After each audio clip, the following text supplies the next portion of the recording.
तर इयत्ता 7वी मराठीतले काही आपण महत्त्वाचे घटक आहेत त्याचं आता रिव्हिजन बघतो. आता प्रयोग या घटकावर आधारित 2 ते 3 प्रश्न येतातच, हमखास परीक्षेला विचारले जातात. यातले काही आलेले प्रश्न आता आपण बघणारच आहोत. अगोदर थोडक्यात त्याची तुम्हाला माहिती देते.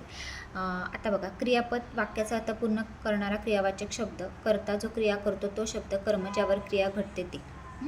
मग वाक्यात क्रियापदाचा कर्त्याशी व कर्माशी लिंग वचन व पुरुषाच्या बाबतीत जो संबंध असतो त्याला प्रयोग म्हणतात. आता मराठीत 3 प्रयोग आहेत. पहिला कर्तरी.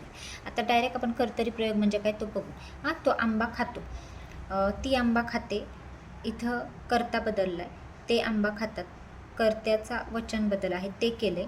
आणि कर्त्याचा पुरुष बदल आहे, तू आंबा खातोस. आता कर्तरी प्रयोग म्हणजे कसा ओळखायचा की हा कर्तरीच प्रयोग आहे. तर कर्तरी प्रयोगात कर्त्याच्या पुरुष लिंग वचनानुसार क्रियापद बदलते. कर्तरी प्रयोगात कर्त्याची विभक्ती प्रथमा असते, म्हणजे कर्ता हा प्रथमात असतो. आणि कर्तरी प्रयोगात कर्म प्रथमा किंवा द्वितीय विभक्तीत असते. आता कर्तरी प्रयोगाचे प्रकार. सकर्मक कर्तरी. सकर्मक कर्तरी म्हणजे याच्यामध्ये कर्म असतंच, कर्म असतंच. ज्या कर्तरी प्रयोगातली क्रियापद ही सकर्मक कर्मासह असते तो सकर्मक कर्तरी प्रयोग. त्याचं उदाहरण बघू आपण. तो मनुष्य आंबा खातो, कर्ता. ललिता पाणी आणते, याच्यामध्ये पाणी हे कर्म आहे. इथं बघा, तो मनुष्य आंबा खातो, कर्म इथं आंबा आहे. पुढे अकर्मकमध्ये काय, कर्म नसतं. म्हणजे ज्या कर्तरी प्रयोगातली क्रियापद हे अकर्मक कर्मविरहित असते तो अकर्मिक प्रयोग असतो. तो हसतो, पक्षी उडाला. त्याच्यानंतर दुसरा टॉपिक आहे कर्मणी प्रयोग. बघा, वाक्य त्याने आंबा खाल्ला, कर्ता कर्म आणि क्रियापद. याच्यामध्ये बघा, वरील वाक्यात खाली केलेले बदल लक्षात घ्या. मूळ वाक्य त्याने आंबा खाल्ला, बदल केलेली वाक्य त्याने चिंच खाल्ली, कर्माचा लिंग बदल, त्याने आंबे खाल्ले, कर्माचा वचन बदल. म्हणजे कर्माच्या लिंग वचन यामध्ये बदल केल्यामुळे क्रियापद बदलते. जेव्हा कर्माच्या लिंग वचनाप्रमाणे क्रियापद बदलते तेव्हा त्यास कर्मणी प्रयोग म्हणतात. कर्मणी प्रयोगाविषयी लक्षात ठेवायच्या गोष्टी. कर्माशिवाय कर्मणी प्रयोग होत नाही. कर्माच्या लिंग वचनाप्रमाणे क्रियापदाचे रूप बदलते. कर्मणी प्रयोगात कर्म नेहमी प्रथम विभक्तीत असते आणि कर्मणी प्रयोगात कर्ता हा तृतीय विभक्तीत असतो.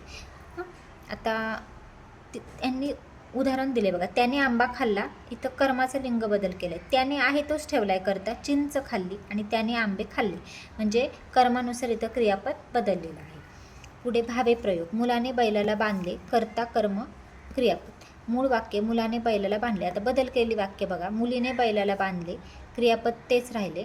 मुलांनी बैलाला बांधले, मुलाने गायीला बांधले आणि मुलाने गायींना बांधले. म्हणजेच काय की कर्ता किंवा कर्म दोहांच्या लिंग वचनात बदल केले तरी क्रियापद बदलत नाही, ते स्वतंत्र राहते. जेव्हा कर्ता व कर्म लिंग वचनाप्रमाणे क्रियापद बदलत नाही तेव्हा त्यात भावे प्रयोग म्हणतात.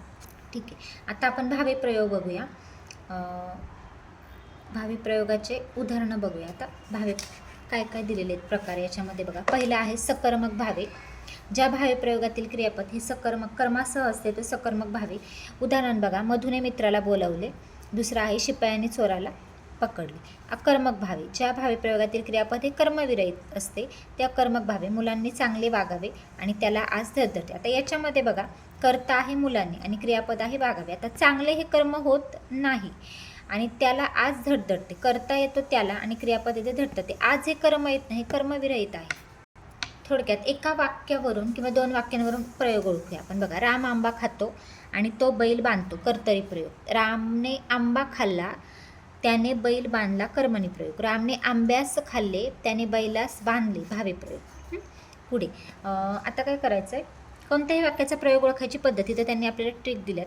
बघा, प्रथम वाक्यातील क्रियापद कर्ता व कर्म ओळखावे. नंतर वाक्यातील कर्त्याचे लिंग वचन बदलून बघावे. हा बदल केल्याने क्रियापदाचे रूप बदलल्यास वाक्याचा कर्तरी प्रयोग आहे समजावे, म्हणजे कर्त्यानुसार.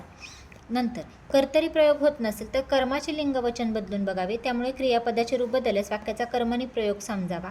कर्ता व कर्म यांच्या लिंगात व वचनात बदल केला तरी क्रियापदाचे मूळ रूप न बदलता कायम राहत असेल तर तो भावे प्रयोग समजावा. ठीक आहे, आता आलेले प्रश्न काही महत्त्वाचे यातले घेऊयात आपण. पहिला, पेटीतील नाणी मुलांनी दाखवली या वाक्याचा प्रयोग ओळखा. बघा, पेटीतील नाणी मुलांना दाखवली. आता याच्यामध्ये काय दिले की कर्ताच नाही आहे याच्यामध्ये, तरी तर तृतीयच आहे आणि कर्म नाणी हे प्रथमेत आहे, म्हणजे कर्माच्या लिंगवचनानुसार क्रियापद बदलते. बघा, पेटीतील नाणी मुलांना दाखवली. आता पेटीतील नोटा घेतलं इथं आपण. पेटीतील नोटा मुलांना दाखवल्या, बदलतंय क्रियापद, ओके नाही. म्हणजे काय होणार आहे इथं की कर्मानुसार बदलते, त्याच्यामुळे प्रयोग होणार आहे आपला कर्मणी. पुढे पुढीलपैकी अकर्मक कर्तरी असणारं वाक्य ओळखा. आकाशात ढग जमले, टिळकांनी स्नेहगर्जना केली, कामगार कामावरून घरी परतले, नागपूरला जाताना मला वाटेतच उजाडते. आता बघा, याच्यामध्ये पर्याय क्रमांक 1, आकाशात ढग जमले. अकर्मक विचारले आपल्याला, आकाशात ढग जमले. हां, बघा पहिलं वाक्य आणि तिसरं वाक्य याच्यामध्ये कर्म नाही. कामगार कामावरून घरी परतले. पहिलं आणि तिसरं कर्म नाही आहे, त्याच्यामुळे होतं अकर्मक करते. तिसरं, कॅप्टनने खेळाडूला इशारे दिले. या वाक्याचा प्रयोग ओळखा. सकर्मक कर्तरी, सकर्मक भावे, कर्मणी आणि अकर्मक भावे. बघा, कॅप्टनने खेळाडूला इशारे दिले. याच्यामध्ये कर्ता होतो कॅप्टन, कर्म होतं इशारे आणि कर्माच्या लिंग वचन पुरुषाप्रमाणे.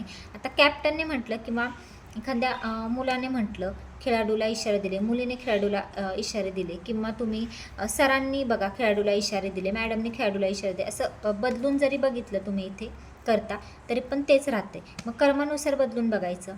कॅप्टनने खेळाडूला इशारे दिले. हां, मग कॅप्टनने खेळाडूला इशारा दिला. इशारे आहे ना, इथे इशारा केलं तर बदलते. इशारा दिला म्हणजे कर्मानुसार बदलते, म्हणजे पर्याय क्रमांक 3 आहे आन्सर.